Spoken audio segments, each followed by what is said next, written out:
The radio transmission at 0342 hours changed everything. They have the colonel.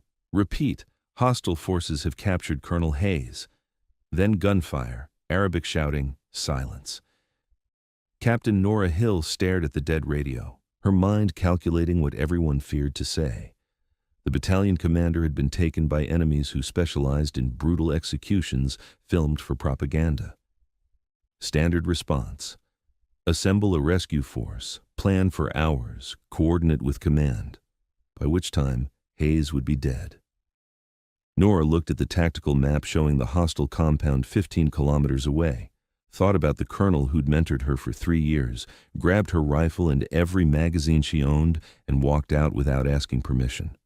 Because sometimes you had to go alone into darkness and remind the enemy that taking an American hostage was the last mistake they'd ever make. 3 years earlier, when Nora Hill had first met Colonel Marcus Hayes, she'd been a lieutenant fresh out of Ranger School, trying to prove she belonged in a combat arms unit that didn't think women could hack it. Hayes had been her battalion commander, a 30-year veteran with 2 combat deployments and the kind of quiet competence that made better officers out of everyone around him. Their first conversation had been brief and direct. Lieutenant Hill, I don't care if you're male, female, or Martian. I care if you can lead soldiers in combat. Can you? Yes, sir. Then prove it. Every day, some people in this battalion don't think you belong here. Make them wrong. She had. For 3 years, Nora had led her platoon through 2 deployments, earned the respect of soldiers who'd started out doubting her, and proven that gender didn't matter when bullets were flying and decisions needed to be made. Hayes had been there every step, mentoring her, challenging her, making her better. Now he was being held hostage by an enemy force that would torture him for intelligence, film his execution for propaganda, and dump his body in a desert where it might never be found. The secure facility in northern Syria was technically an observation post, a small American presence monitoring ISIS remnants and preventing their resurgence. In reality, it was a staging point for operations that officially didn't exist, run by people whose names appeared in classified files that even most generals couldn't access. Nora had been serving as the site's operations officer, coordinating intelligence gathering, managing assets, doing the kind of staff work that competent officers did between combat deployments. Hayes had flown in for a routine inspection, bringing his security detail and plans to spend 48 hours reviewing operations. The ambush had happened during his return convoy. Professional, coordinated, executed with the kind of precision that suggested someone had leaked the route and timing. The security detail had fought well. Nora had monitored the radio traffic, heard the controlled voices calling out contacts and coordinating fire. But they'd been outnumbered and outmaneuvered, and when the shooting stopped, Hayes was gone. The site commander, a major who specialized in intelligence analysis but had never led troops in direct combat, had immediately begun the standard hostage recovery protocol. Contact higher headquarters, assemble available forces, develop courses of action, request support from special operations units with hostage rescue expertise, all by the book, all necessary, all taking time that Hayes didn't have. Nora had studied the situation with the cold clarity that came from years of training. The enemy had taken Hayes to a compound in a village 15 kilometers northeast. Her intelligence network had identified the location within an hour of his capture. The compound was fortified, guarded by an estimated 20 fighters, surrounded by a population that was either sympathetic to the enemy or too terrified to provide information. A conventional rescue operation would require significant force, careful planning, and hours of preparation. By which time, Hayes would likely be dead, and his body would be on display in an ISIS propaganda video. The site commander had looked at the same intelligence and reached the obvious conclusion: we need to wait for special operations assets. This is beyond our capability. Nora had looked at the same intelligence and reached a different conclusion. 15 kilometers was close enough to reach before dawn. 20 fighters could be eliminated with proper planning and aggressive execution. And beyond our capability really meant beyond what conventional forces typically attempt. But Nora Hill hadn't spent 3 years earning a Ranger tab and proving herself in combat units just to sit in an operations center while someone she respected was tortured and killed. She'd left the command post at 0400 hours. Not officially, not with authorization, just grabbed her personal weapon, an M4 carbine that she'd customized over years of service, loaded 6 magazines with 210 rounds total, grabbed her night vision equipment and combat medical kit, and walked to the motor pool. The gate guard had started to question her. "Ma'am, I don't have you on the movement log." "Emergency supply run to Outpost Delta," Nora had lied smoothly. "Just got the call. I'll be back before morning formation." The guard had hesitated, then waved her through. Young enlisted soldiers didn't typically question captains who walked with purpose and spoke with confidence. That hesitation, that assumption that officers knew what they were doing, bought her the 10-minute head start she needed. She'd taken an unmarked pickup truck, standard civilian pattern, nothing that advertised American military, and driven northeast through territory that ranged from probably hostile to definitely wants you dead. The night vision equipment turned the Syrian landscape into a green-tinted maze of roads, villages, and empty desert. Nora had driven with her rifle across her lap, windows down despite the cold, listening for sounds of other vehicles or movement that might indicate enemy presence. She'd operated in this region long enough to know the patterns, where the roads were safe, where they weren't, which villages to avoid, which could be transited quickly without drawing attention. The drive took 40 minutes, covering terrain that would have required hours of tactical movement on foot. She'd parked the truck 2 kilometers from the target compound, hidden it behind a low ridge, and continued on foot through darkness that was absolute away from her night vision. 2 kilometers of careful movement, checking every shadow, every sound, moving with the patience that separated soldiers who survived from soldiers who died in places like this. She'd reached an overwatch position on a small rise 300 meters from the compound, just as dawn was beginning to paint the eastern sky with the first hints of gray. Through her binoculars, Nora studied the target compound. Traditional Syrian construction, mud brick walls surrounding a central courtyard, single-story buildings, flat roofs that provided defensive positions. She counted 6 guards visible on the walls, estimated at least that many more inside. Vehicles in the courtyard, 2 technicals with heavy machine guns mounted in the beds, and in the courtyard, visible through a window in the main building, she could see a figure that her gut said was Hayes, hands bound, guarded by 2 fighters with AK-47s. The tactical situation was clear and brutal. She was one person against at least 20 enemies in a fortified position. Conventional military wisdom said this was suicide.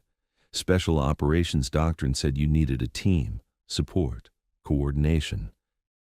Nora looked at the compound, thought about Hayes, and decided that sometimes conventional wisdom and doctrine could go fuck themselves.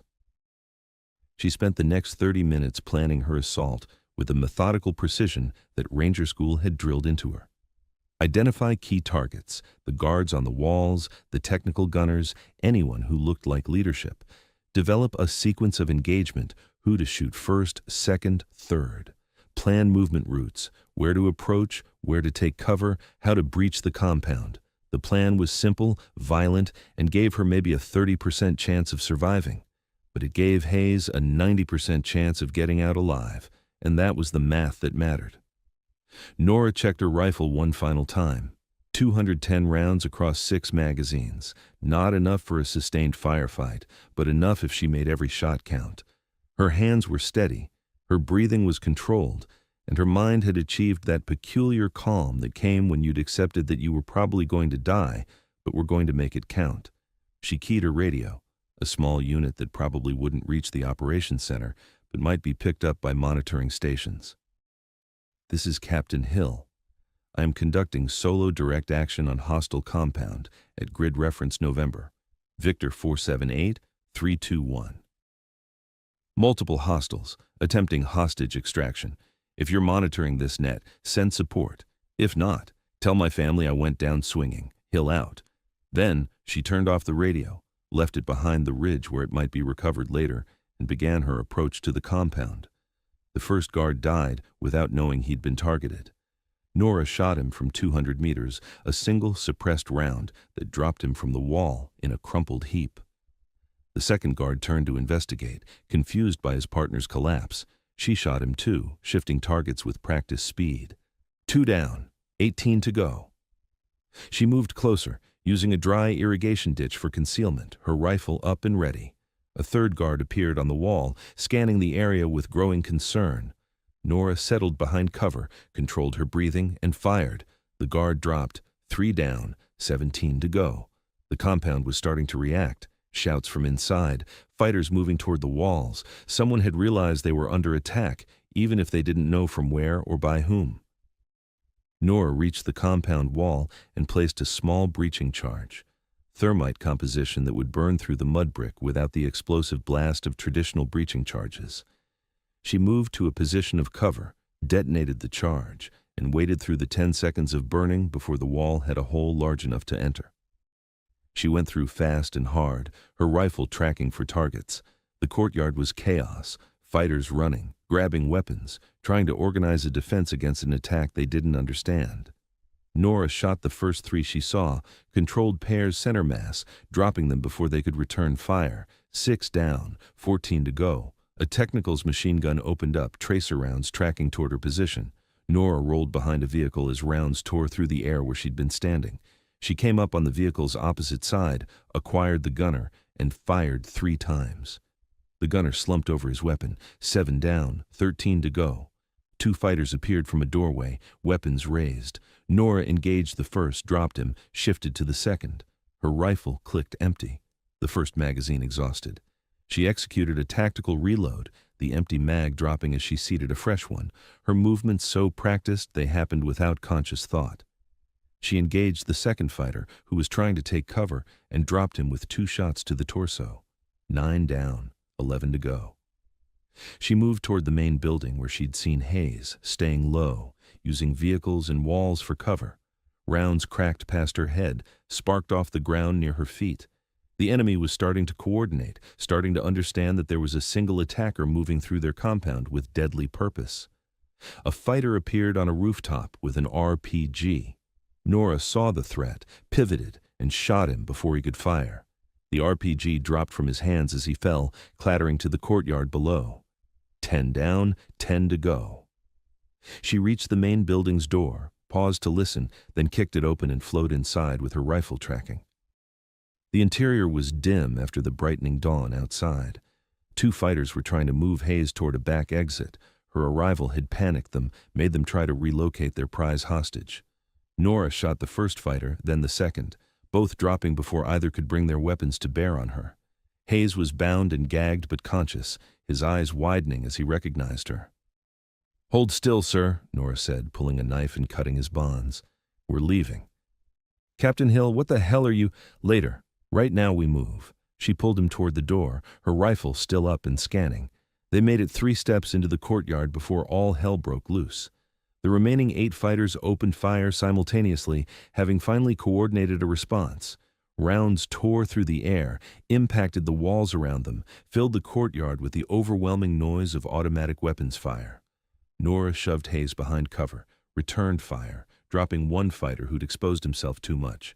She was burning through ammunition now, controlled bursts at multiple targets, trying to keep them suppressed while finding a way out. 12 down, 8 to go. Her second magazine ran dry. She reloaded while Hayes, now free, grabbed an AK-47 from a dead fighter and began returning fire with practiced competence. "I hope you have an extraction plan, Captain." "Working on it, sir." Another fighter down. Hayes is shooting. 13 total, 7 remaining. Nora identified the pattern of enemy fire, spotted 3 fighters clustered near the compound's main gate. She pulled a fragmentation grenade, cooked it for 2 seconds to prevent them from throwing it back, and lobbed it precisely into their position. The blast eliminated all 3. 16 down, 4 to go. The remaining fighters were breaking, their coordinated defense collapsing into individual survival instincts. One tried to run for a vehicle. Nora shot him. Another attempted to surrender, hands up. She shot him too, because this wasn't about prisoners. This was about getting Hayes out alive, and she couldn't risk leaving active threats behind them. 18 down, 2 to go. The last two fighters had barricaded themselves in a guard shack, firing through windows with the desperate intensity of men who knew they were about to die. Nora and Hayes moved to flank them, working together with the coordination that came from years of training in how to assault fortified positions. Hayes provided suppressive fire while Nora moved. She reached the guard shack's blind side, placed her last breaching charge, detonated it, and both she and Hayes engaged the final two fighters as the wall collapsed. 20 down, 0 remaining. The compound was silent except for the ringing in Nora's ears and the sound of her own breathing. She scanned the area one final time, weapon still up, checking for any threats she'd missed. Nothing moved except smoke from small fires and settling dust. "Clear," she called out. Hayes lowered his weapon, looking at her with an expression that mixed gratitude, disbelief, and probably the beginnings of a lecture about unauthorized operations. "Captain Hill, you just conducted a solo direct action raid on a fortified compound held by 20 enemy fighters." "Yes, sir." "Without authorization, without support, without backup." "Yes, sir." "That was either the bravest or most insane thing I've witnessed in 30 years of service." "Probably both, sir." He laughed, the slightly manic sound that came after surviving something that should have killed you. "Let's get the hell out of here before someone decides to send reinforcements."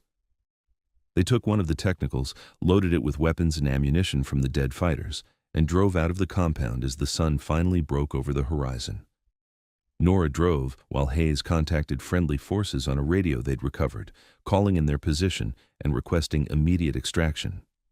The pickup point was 10 kilometers away, at a crossroads where American air assets could provide cover. They made it in 15 minutes, driving fast across open desert, scanning constantly for pursuit that never materialized. A pair of Apache helicopters arrived first, circling overhead, their presence ensuring that no enemy forces would dare approach. Then, a Black Hawk for extraction, landing in a cloud of dust and noise. As they climbed aboard, Nora finally allowed herself to feel the exhaustion, the adrenaline crash, the reality of what she'd just done. She'd killed 20 enemy fighters in direct combat. She'd rescued a hostage from a fortified compound. She'd conducted an operation that was supposed to require an entire special operations team. And she'd done it all because waiting for authorization would have meant watching someone die. The crew chief handed her a bottle of water as the Black Hawk lifted off. Through the open door, she could see the compound receding into the distance, smoke still rising from the buildings. In a few hours, intelligence analysts would pore over drone footage, counting bodies, assessing battle damage, trying to understand how one operator had accomplished what should have required a full assault team. Hayes sat across from her, his wrists still bearing marks from the restraints, exhaustion and pain evident in his face. But his eyes were clear, alert, already processing what had happened. "You know they're going to hang you for this," he said over the helicopter noise. "Probably, sir. Or give you a medal. Could go either way. I'll take whatever comes. Worth it to get you out." He was quiet for a moment, then leaned forward so she could hear him clearly. 3 years ago, I told you to prove you belonged. Today, you proved you're one of the best officers I've ever served with. Male or female, doesn't matter. What matters is you had the courage to act when action was required, the skill to execute against impossible odds, and the loyalty to risk everything for someone else. That's what makes great soldiers. Nora felt emotion welling up that she'd been suppressing during the action. "Thank you, sir." "Don't thank me yet. Thank me after the investigation, the board of inquiry, and whatever career fallout comes from this." "But Nora?" He smiled. "When they ask me if I think you did the right thing, I'm going to tell them you saved my life, and that any commander would be lucky to have you under their command." The formal investigation took 3 days. Nora sat through interviews with everyone from her immediate commander to a 2-star general from Special Operations Command. The questions were predictable. Why did you leave without authorization? Why didn't you wait for properly trained rescue forces? Do you understand how many regulations you violated? Nora's answers were simple and consistent. Colonel Hayes had hours to live at most. Waiting for authorization would have meant watching him die.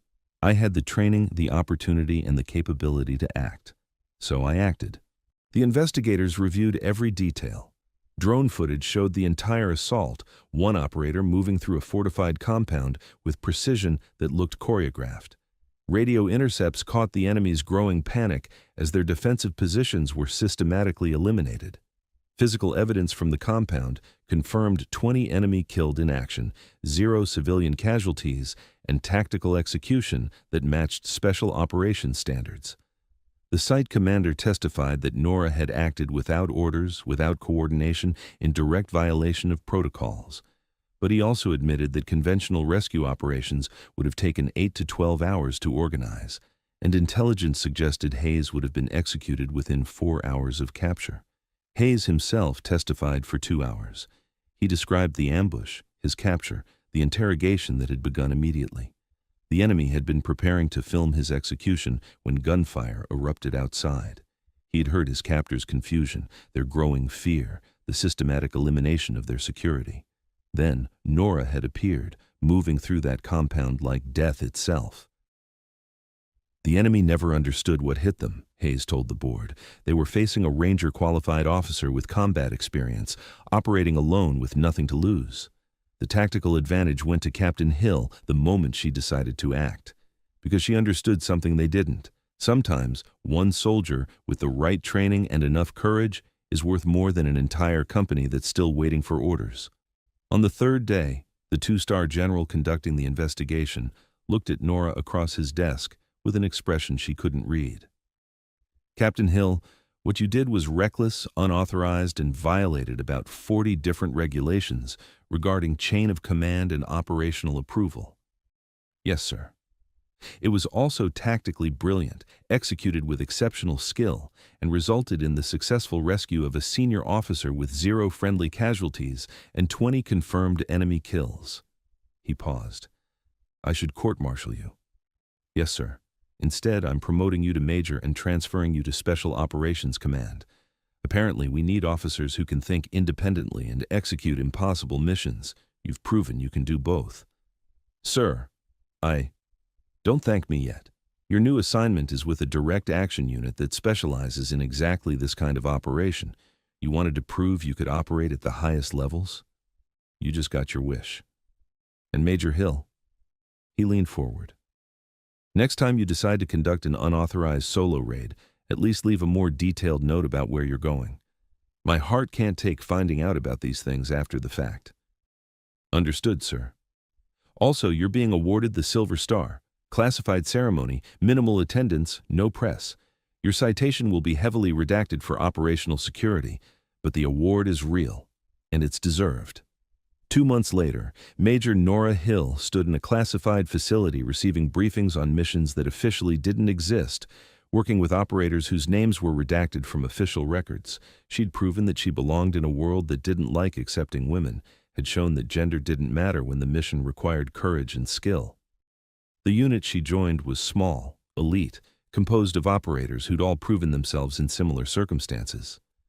During her first team meeting, the unit commander, a lieutenant colonel with 20 years in special operations, introduced her to the team. "This is Major Hill. Most of you have heard the story by now. She conducted a solo hostage rescue that resulted in 20 enemy killed in action and 1 rescued colonel with no friendly casualties. Some people are calling it the ballsiest operation they've seen in a decade. I call it exactly the kind of thinking we need in this unit."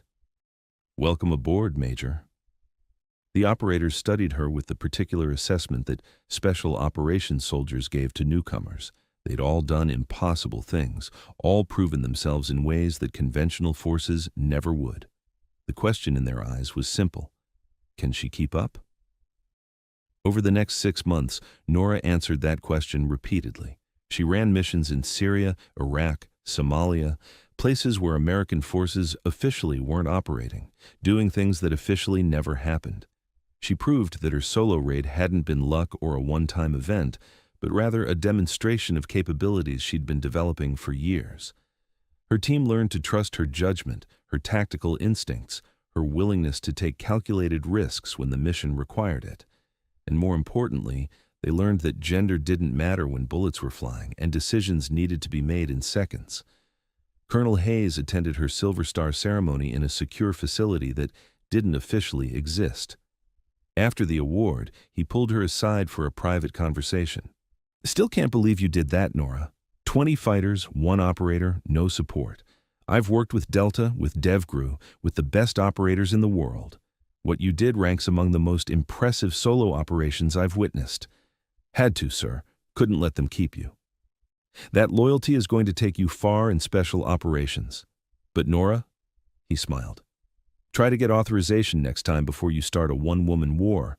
The paperwork from your rescue is still circulating through command channels.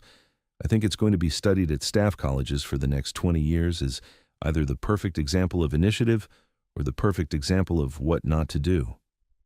"Probably both, sir." "Definitely both." He handed her a small box.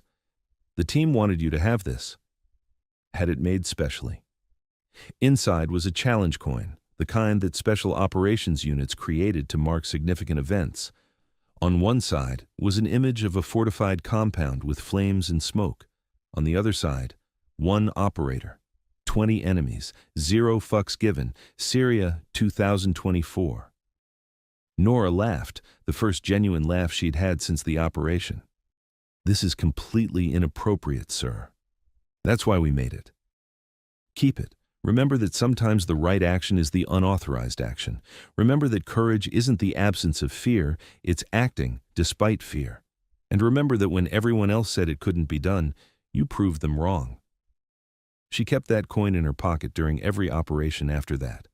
A reminder of the day she'd gone alone to extract a hostage, fought through 20 enemies, and proven that sometimes one soldier with the right skills and enough courage could accomplish what an entire army thought impossible. Years later, when Nora Hill retired as a full colonel with more classified commendations than most generals ever received, younger operators would ask her about that night in Syria, about the decision to go alone, about fighting through 20 enemies, about doing what everyone said was impossible. Her answer was always the same. "I didn't think about whether it was possible or impossible. I thought about a good man who needed help and whether I could provide it. Everything else was just execution." That philosophy, focusing on the mission rather than the obstacles, became her legacy in special operations. Officers learned to ask not, "Can this be done?" but "How can I make this happen?" The distinction seemed subtle, but it changed everything. Nora taught that lesson to dozens of young officers over her career.